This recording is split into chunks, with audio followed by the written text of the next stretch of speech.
Bueno, estamos en tiempo de cuarentena y a todos los que están listos para estudiar el tema que dejamos el año pasado, que es 1 Corintios 15, y luego vamos a terminar con el 16, y este año vamos a estar estudiando todo el tema del Evangelio de Juan, para ver todas las cosas que en forma práctica dejó Juan para la iglesia de Éfeso y las iglesias del Asia Menor, sobre la persona de Cristo, sobre la salvación y sobre qué es creer. Así que también quería agradecerle a todos los hermanos que han estado predicando estos domingos. Ha sido muy útil, muy bueno. Me gusta ver el crecimiento, me gusta ver que se esfuerzan en presentar con claridad la Escritura. Así que muchísimas gracias por esa colaboración. Somos copartícipes de las coronas que nos van a tocar. Yo de las de ustedes y ustedes de las mías. Así que todos estamos en una especie de compañía. Nos llevamos los bienes en partes iguales. Bueno, vamos para nuestro tema. En la primera transparencia del bosquejo tenemos que recordar qué contenido tenía 1 Corintios. Acuérdense que estaba la salutación de Pablo o el saludo de Pablo y de Sóstenes, que son los que escriben la carta, en el capítulo 1, los primeros 3 versículos. Y que Pablo había escrito a toda esa iglesia en base a 2 temas. El primero, responder a los informes orales de los problemas que estaban en la iglesia, que le habían traído los hermanos de la familia de Estefanas y todos ellos, y los de Cloé, que le habían informado qué problemas estaba teniendo la iglesia. Y esa es una parte donde llamamos reprensión, es decir, Pablo los reprende por tener conductas incorrectas en su ausencia. Eso va del capítulo 1, desde el versículo 4 hasta el final del 6. Y luego, la tercera parte, son las respuestas de preguntas escritas que los hermanos de Corinto le habían mandado a través de estos hermanos.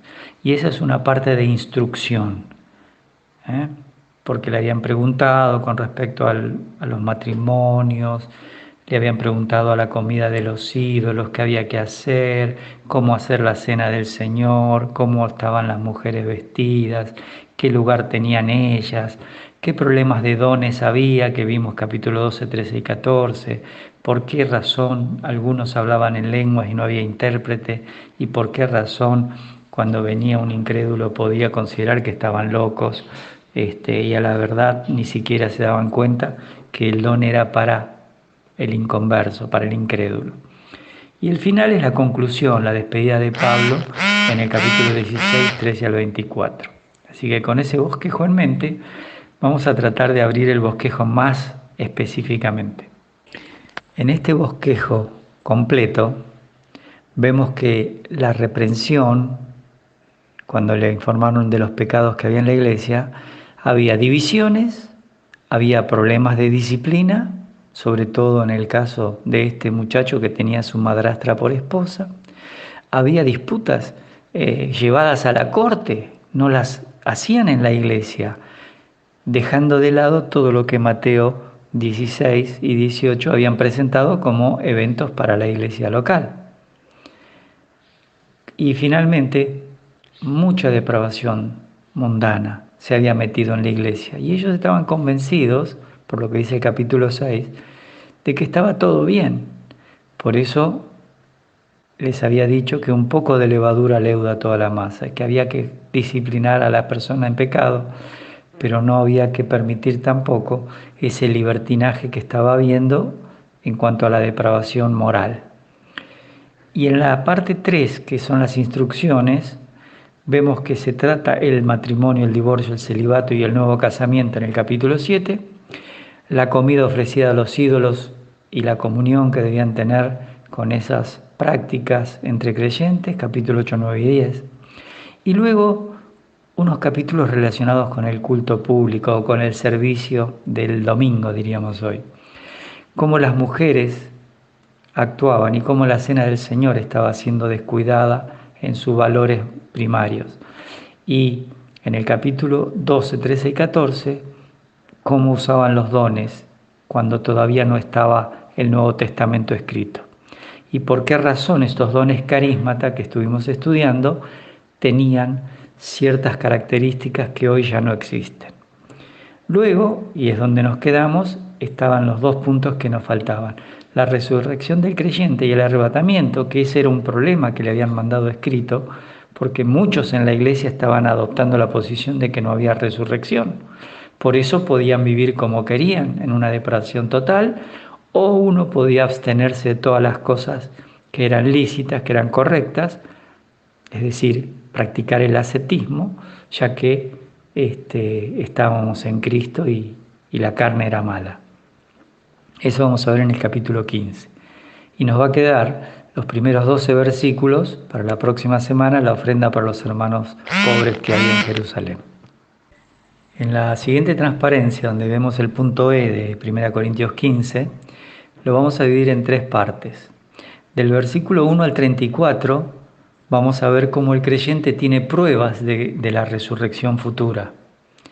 Luego, en el versículo 35 al 49, vamos a ver cómo el creyente tiene un proceso en la historia futura de la resurrección.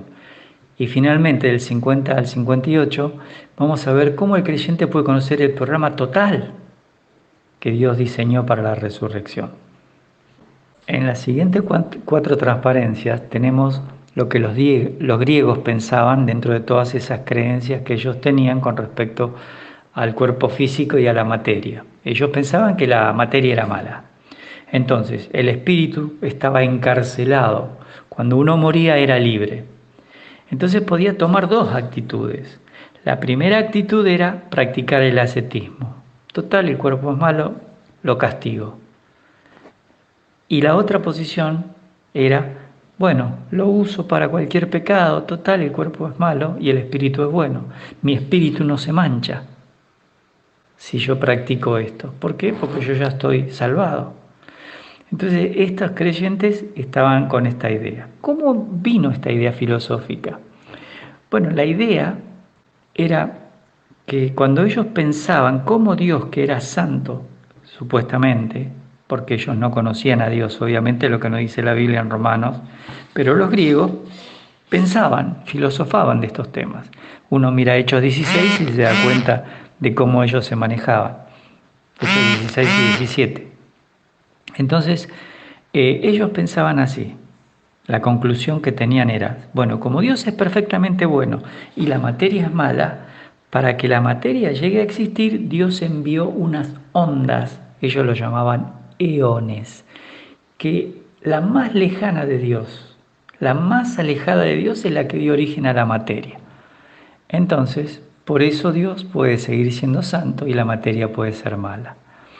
Entonces, cuando uno mira estas prácticas de excesos como el gnosticismo orientado al libertinaje, en 1 Juan 3, en 2 Pedro 2, en Judas 4, en Romanos 6, se nos habla de que no es correcto este tipo de conducta libertinas. Por eso Pablo en Romanos 6 decía, ¿continuaremos en el pecado para que la gracia sobreabunde? En ninguna manera. Y por supuesto, la otra práctica, que era la relacionada con el tema del movimiento hacia el ascetismo, está condenado también, como lo podemos después mirar en el libro de Colosenses en el capítulo 2, y por supuesto podemos observar también en Colosenses 2, 21, 23, ¿no? Y también podemos observar algunas de estas cosas como parte de la conducta de la historia de los grupos que vivían cerca del Qumran, que eran personas que también se alejaban para tratar de meditar y profundizar la espiritualidad. Por ahí van a encontrar en alguno de los gráficos a las personas que se hacían una especie de columna y se subían arriba y se quedaban sentados ahí horas, días, trataban de vivir hasta que por ahí se morían por no comer nada. O bajaban para ir al baño. Esto hay que entenderlo así.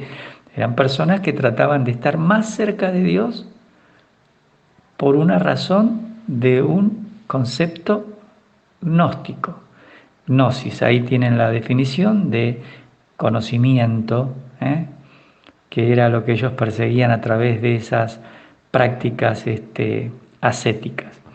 También es importante recordar que en la época de Lutero hubo un hombre llamado Juan Agrícola o Joan, y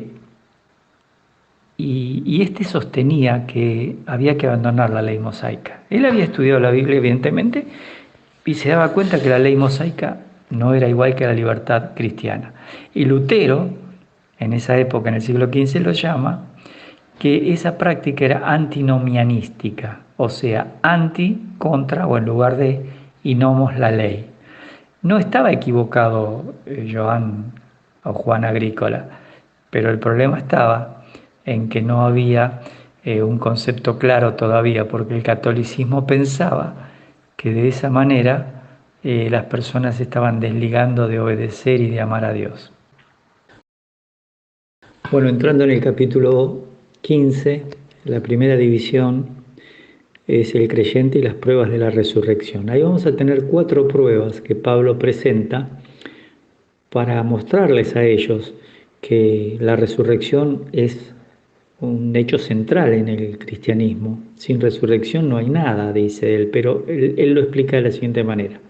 En primer lugar, les dice que la historia lo confirma, es decir, Pablo les va a dar un argumento histórico del versículo 1 al 11 para que ellos vean que esto era una realidad.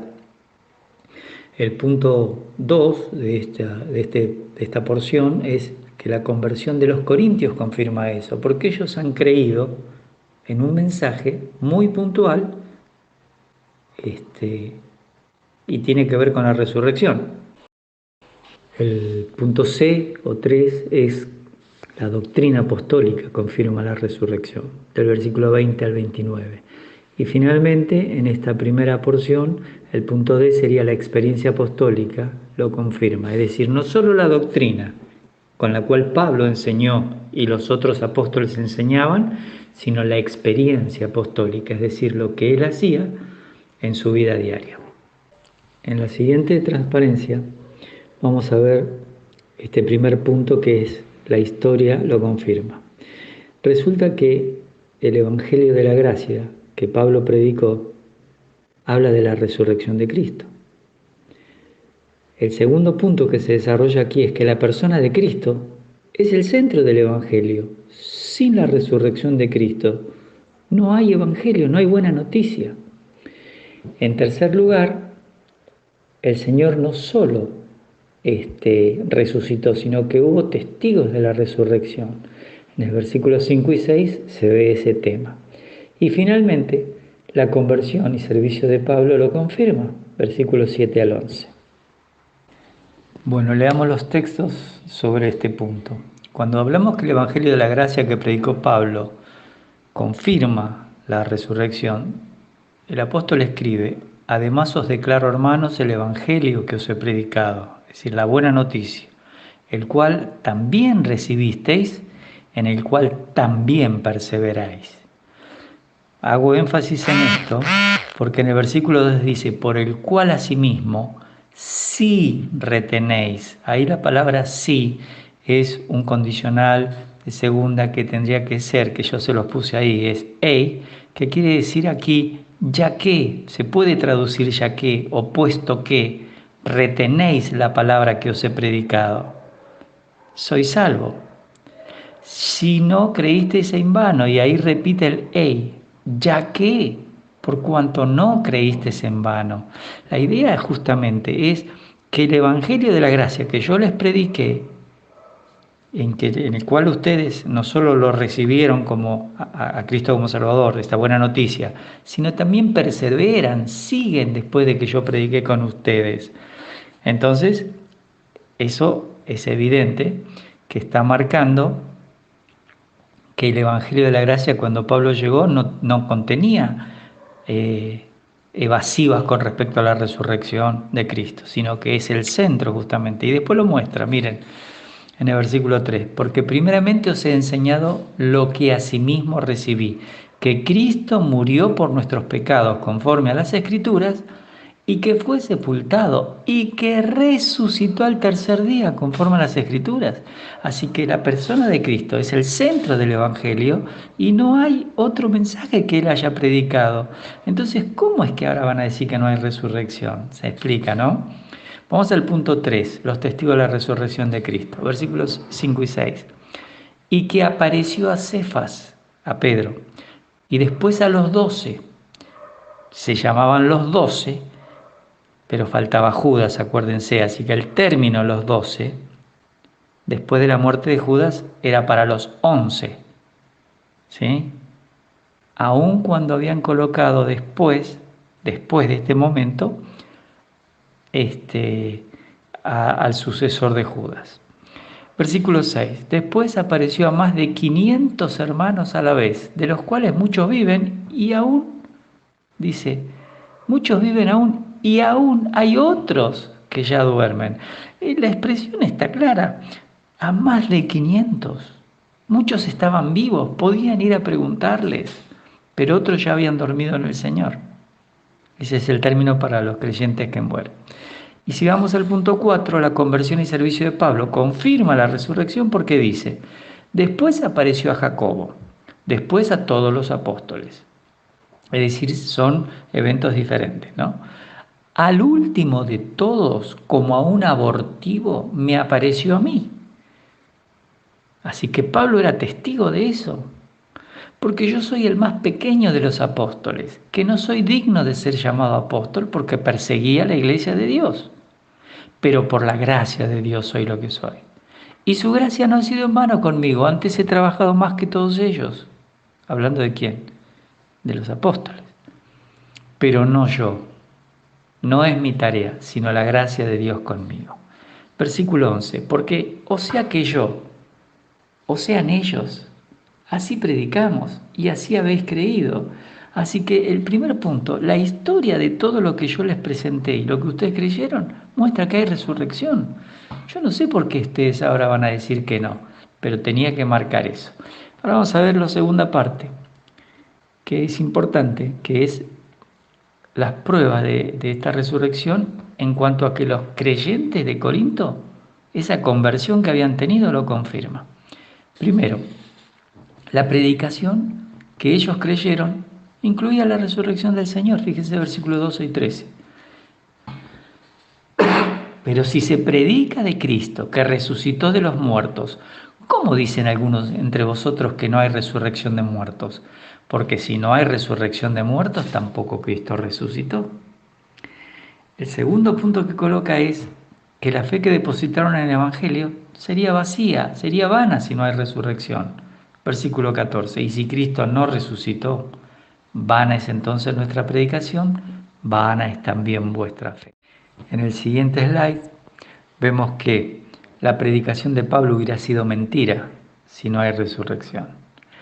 Versículo 15 dice, y somos hallados falsos testigos de Dios, porque hemos testificado de Dios que Él resucitó a Cristo, al cual no resucitó, si en verdad los muertos no resucitan. Y en el punto 4, con que se completa esto, del versículo hasta 16 al 19, decimos que la resurrección de Cristo asegura el perdón de pecados. Y esa resurrección de Cristo también asegura que todos los muertos en Cristo van a resucitar y además que los vivos van a ser transformados.